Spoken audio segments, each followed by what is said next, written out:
So here we are. This is it. This is the size of my base, and the rules for this little base right here is that I need to stay in this area. I can't just drop down into a massive bunker. That's not how that works. I need to stay here. Everything needs to be accessible from this spot. Hey y'all, welcome to Minecraft. This started as a follow-up to a Mumbo build where I felt like he broke his own rules because he said no big underground rooms. And then he went ahead and built this giant room full of chests for a sorting system. So I felt like what he had done was build a really, really big base that felt really, really tiny because you could only access it from a crouched position.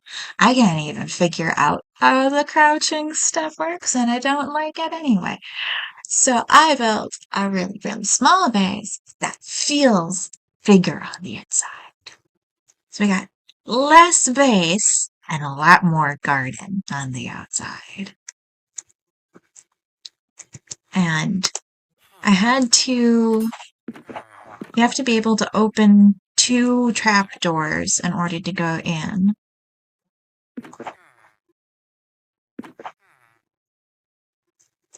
I distinctly remember Mumbo adding an enchanting table like I have here, but I didn't see him add any books, and an enchanting table isn't very useful if you can't actually enchant anything with it. So I figured out the minimum amount of space needed to have all of the books so that you can... Do I have anything unenchanted? I can just show you on a pickaxe. Actually, I don't think I've actually enchanted this nearly broken netherite sword. I'm not going to enchant it, but let's see what it could have had. So at level 30, I could have given it fire aspect to...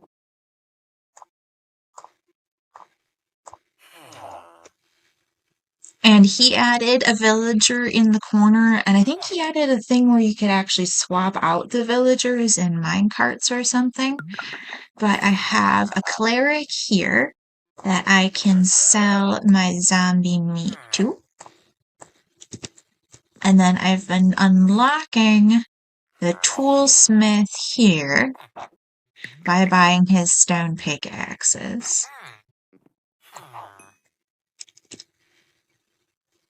Did you just level up? No. Okay.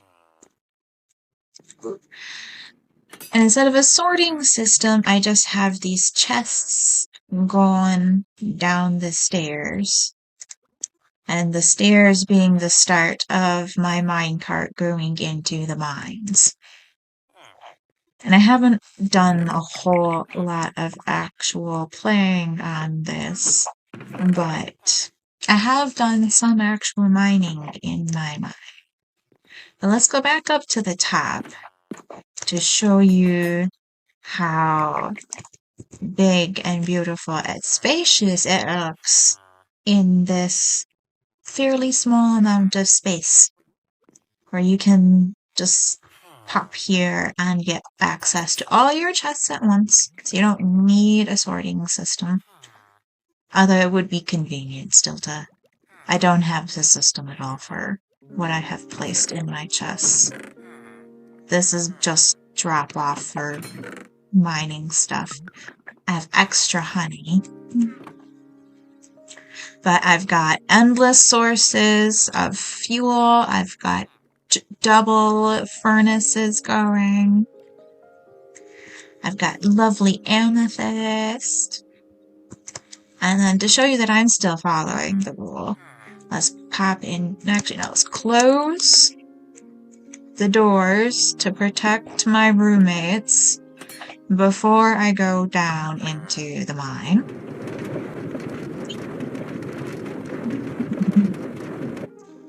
And I have an ender chest at the end with a spare pickaxe and more food.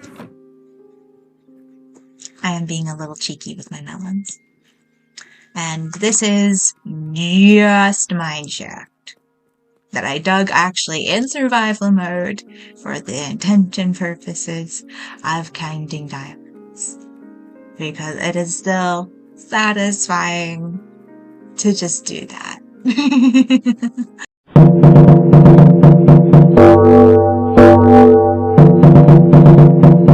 And to the wall. Another one back. And on this side, I hit lava. Can you hear the lava right now? Vaguely. The music's drowning it out a bit. I suppose I could show the lava. Show the lava! Haha, stop the lava. Actually, you know, let's have a nice little lava fountain right here. Do, do, do, do. There. That's enjoyable. Give me the button.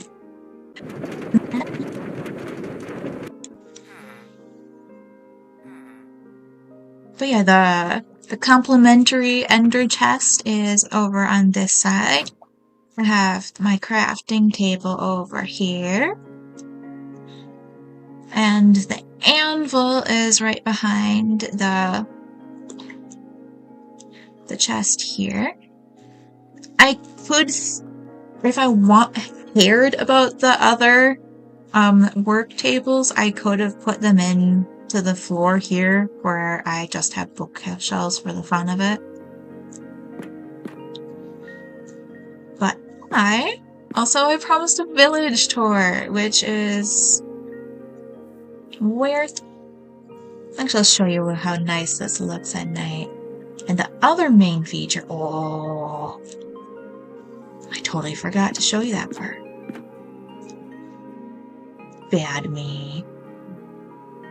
Close YouTube. And let's set the game mode back to survival. Because this base also has an XP farm. Let's get my sword back, guys. Put the shovel away.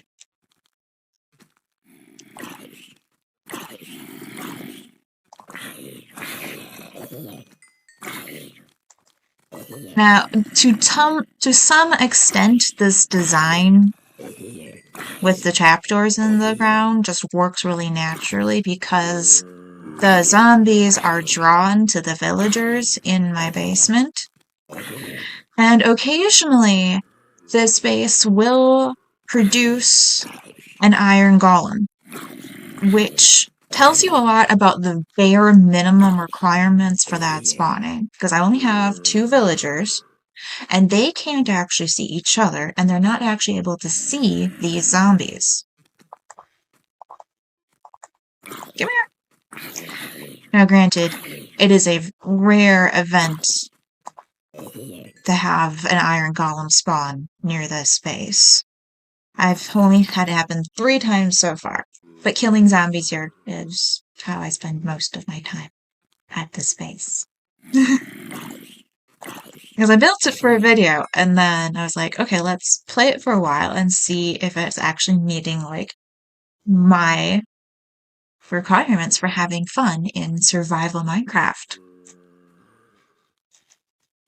And my nights were getting a little bit boring, waiting for, like, the natural generation of zombies to happen. So I do have a zombie spawner that I place more or less just outside my door. This base is a little bit inefficient in terms of gathering the zombie meat. I tried to see if I could work in a hopper catch, but no. It would have blocked one of the bookcases. So, I don't like playing in just creative mode because I like my XP farms. But I don't like playing in just survival mode because it's so hard to get the pretty blocks.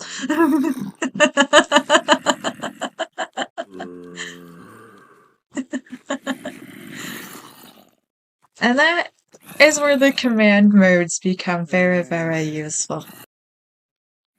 Usually if I'm in my base, my cat will be sleeping on one of these beds.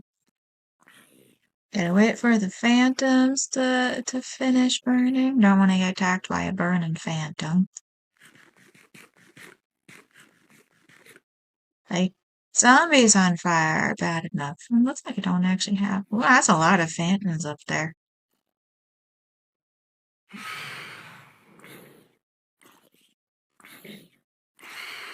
It was trying. Let's go down to the garden. So I found a really cute little tiny farm setup where you just have an observer looking at a watermelon, and you've got a piston on either side for when they pop, and then just some redstone connecting them up in the back. The jack-o'-lantern here is mostly for flavor and for light, so this stays working overnight, but in terms of watermelon harvesting, this machine works really, really efficiently. I have a pumpkin farm set up over in the village here. And, ooh, we've got some honey to harvest. Let's go get some honey. Get you. And get you. Lovely.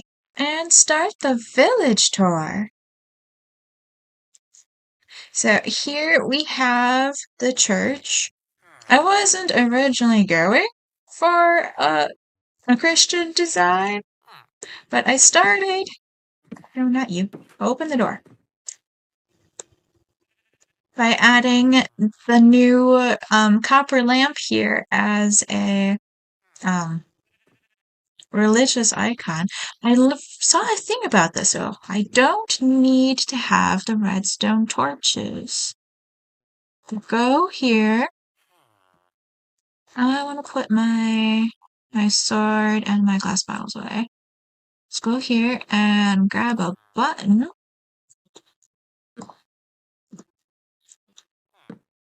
Can I just put it right on top? No, I can't put it on top. Can I put it on here? Yeah. Whoa. What made the... There. Huh? Okay, maybe you have to have a torch there to have the red dot in front. Maybe that means it's actively receiving a signal.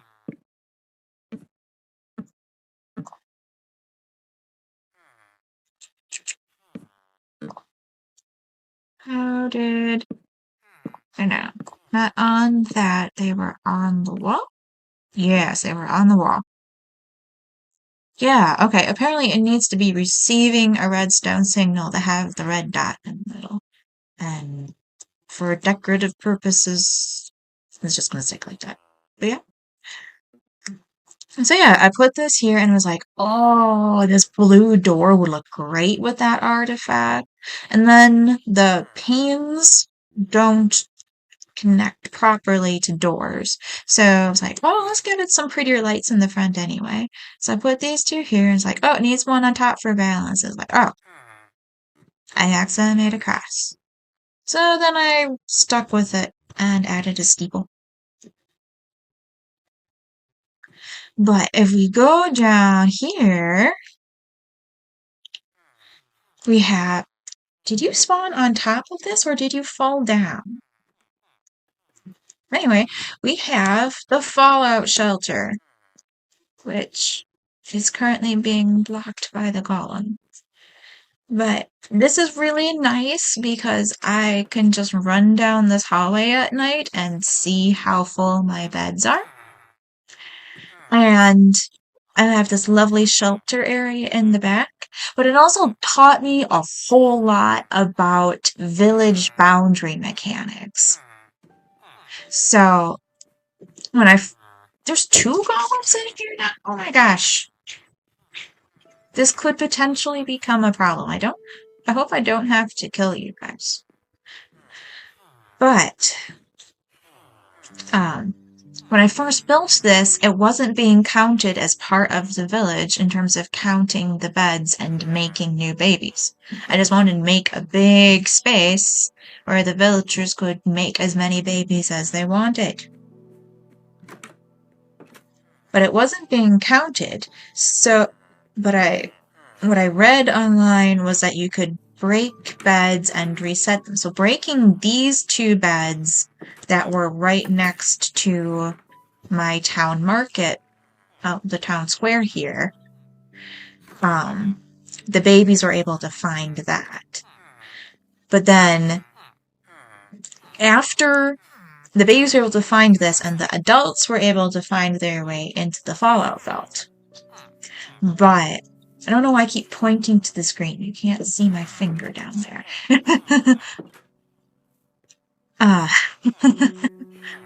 But so the adults were able to find their way into the vault and claim those beds. And then after enough adults were claiming those beds, it started being counted and going automatically.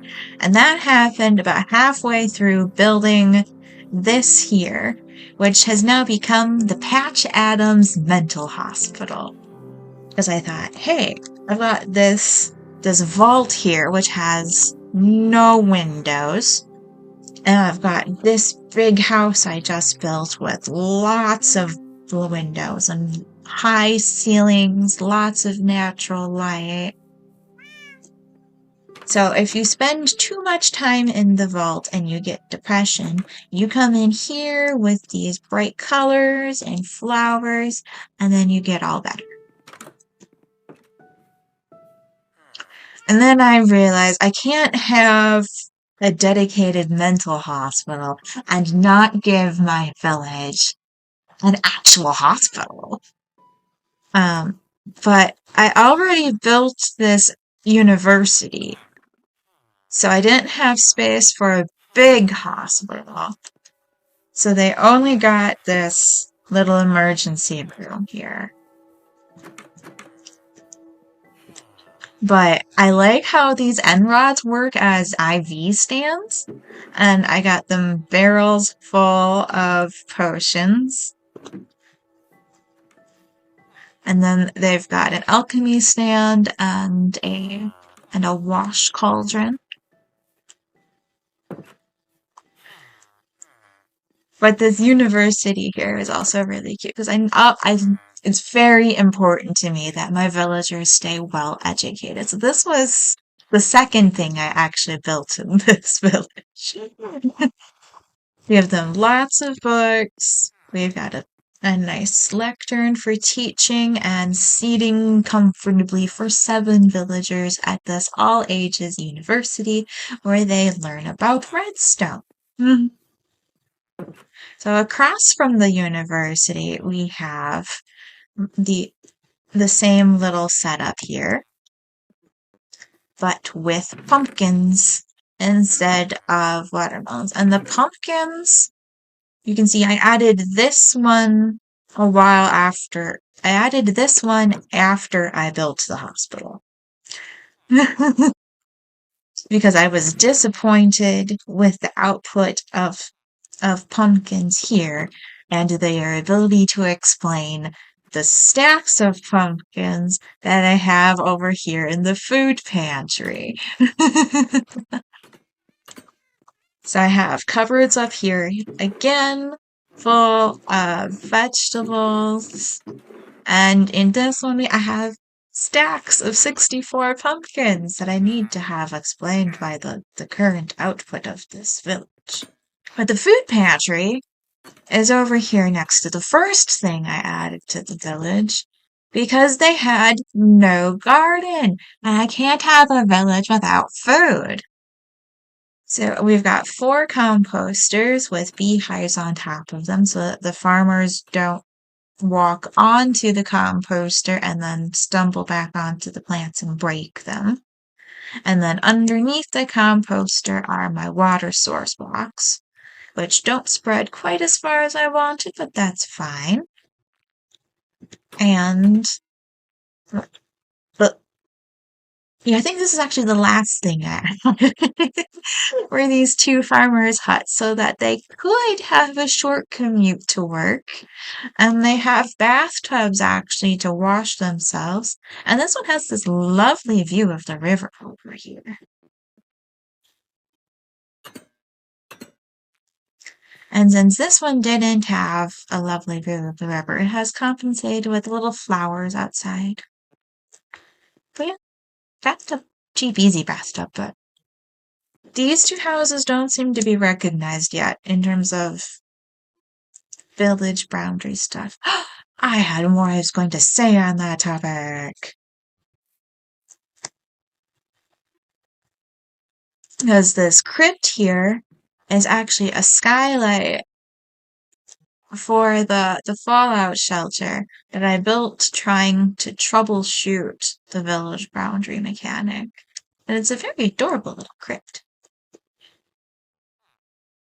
Right next to the cleric's house and church and stuff. But I also added this nice little well. And I've got a waterlogged stair inverted as a nice natural spring that's actually nice and safe.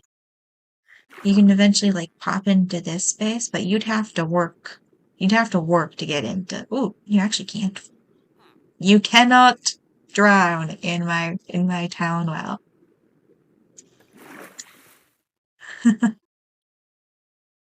It's a silly little thing, but my little new greenhouse here blocked more of my villagers' paths than I realized. And part of why the path was going through here like this was so that my gardeners have a nice direct path up to the well to get water. I mean, technically the river is closer, but I mean, should I give them this nice little walkway going down? Nah. I think I've done enough little fussy stuff. So that's it for my Minecraft village tour. Thank you so much for joining me and have a great day.